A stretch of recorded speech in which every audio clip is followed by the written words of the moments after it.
남의 생명을 빼앗고도 편하게 살 수 있는 범인이 있을까요? 그것도 무려 8년이라는 시간이 지나도록 말이죠. 오늘 증거는 말한다에선 끝내 미제로 남을 뻔한 살인사건의 범인을 무려 8년 만에 검거한 사연을 다룹니다.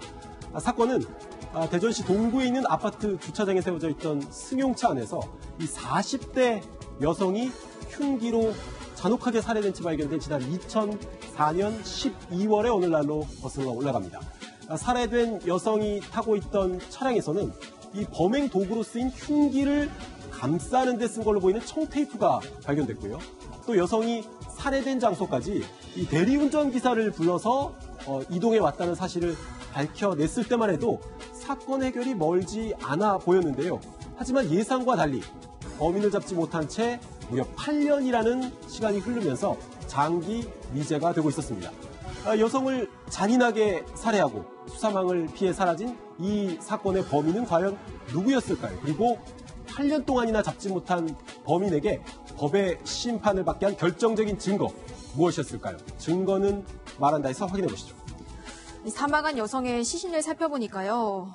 신체에 아주 수차례 무자비하게 공격당한 흔적이 남아 있었다고 합니다. 위원님, 네. 범행 동기를 따져봤을 때 보통 이런 경우에는 어떤 경우에 해당하나요? 근데 이제 외관을 제일 먼저 가서 살펴볼 텐데 공격한 횟수.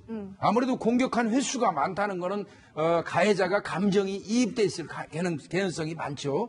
거기에다가 공격 부위가 급소라면 이거는 살해할 의지가 공고했다고 보는 경우가 되겠거든요. 근데 이 경우는 지금 보니까 공격을 아주 여러 차례 한 것 같아요. 그렇다면 살해 의지는 확실했던 것 같습니다. 아하. 예.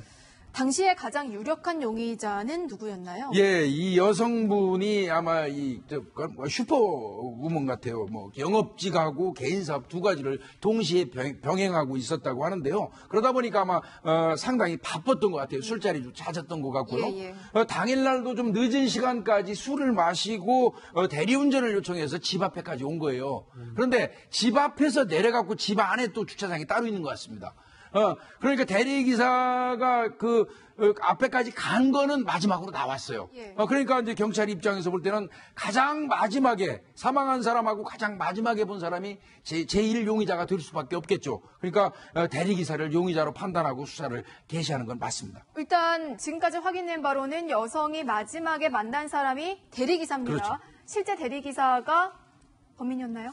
대리기사를 어쨌든 일단은 염두에 뒀죠. 수사할 때 말이죠. 그래가지고 통화 내역, 이동 경로 이런 걸 파악하고 거짓말 탐지기까지 동원을 했어요.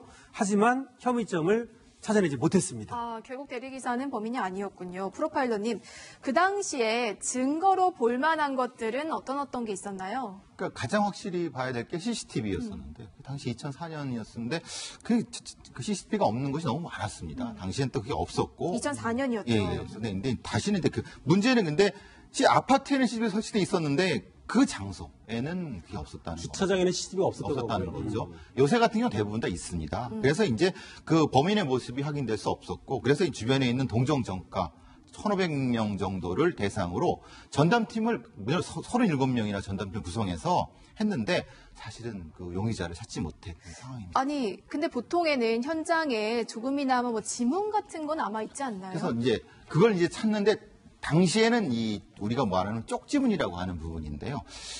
거기 다행히도 사실은 흉기를 묶었을 것 같은 손잡이에 묶었을 것 같은 테이프에 약간의 그 쪽지문이 있었는데 부분지문 같은 건가요? 그렇죠. 말하자면 엄지라고 하면은 끝 부분이라고 할까요? 우리가 보통 만질 때 정면을 만지보다 옆에 슬쩍 묻히는 정도의 쪽지문은 있었는데 분석하는 데 좀 어려움을 겪었습니다. 그렇군요. 아직까지 용의자를 특정할 수 없습니다.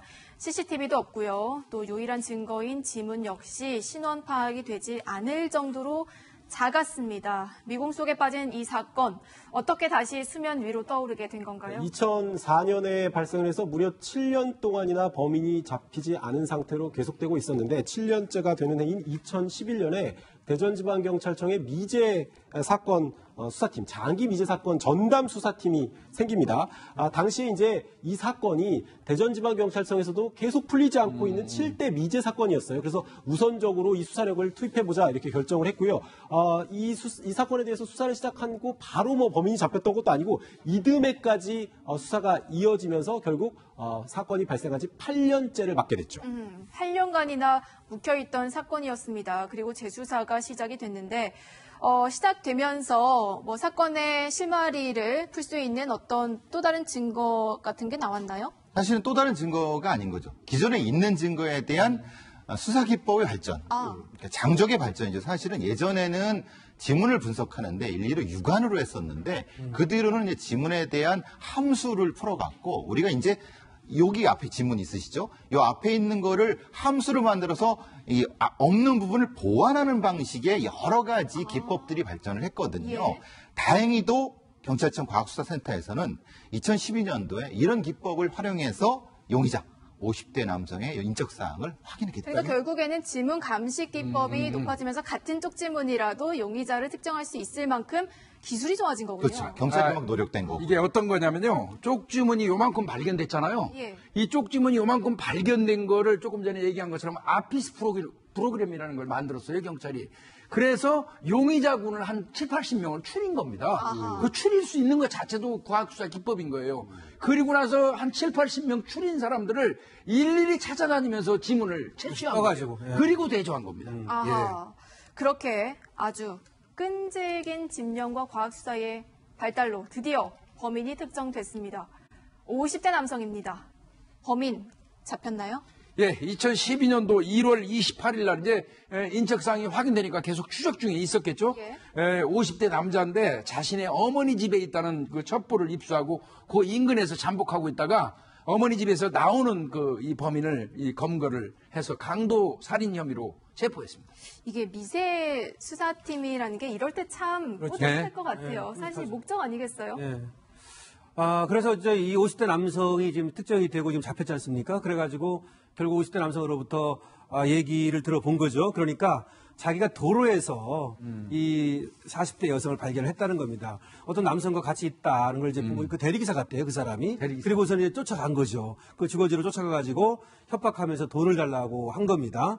그러면서 이제 여성이 이제 저항을 할 거 아닙니까? 그러니까 자기 차량으로 가요. 그래가지고 흉기를 가지고 와가지고 돈을 요구하면서 살해를 하고 현금 40만 원이 든 가방, 핸드백을 가지고 달아났다. 이렇게 알고 지낸 얘기. 사이가 아니었던 전혀 거예요. 모르는 사이였던 거죠. 근데 단지 자기는 돈 때문에 네, 자기한테 돈을 빌려간 사람들을 찾아다니고 있었다. 받으려고. 이 사람이 뭐 사채업을 하고 있었고 뭐 그런 얘기를 합니다. 그러면서 도박빚도 있었고 그래서 생활이 어려웠기 때문에 빚 받으러 다니다가 이 사람을 발견하고 그렇게 찾아갔다 이렇게 얘기합니다. 그러니까 남성이랑 같이 앉아 있으니까 막 불륜이라든지 이런 것 좀 협박을 해서 그렇죠. 돈을 뜯어내려고 했던 저는 거예요. 그렇게 보고 사실은 뭐 빚 받으러 다녔다 이런 것들은 그냥 하는 말 아닌가 싶고 거짓말이에요. 예, 그러니까 상대방을 찾고 있었던 것이 아닌가.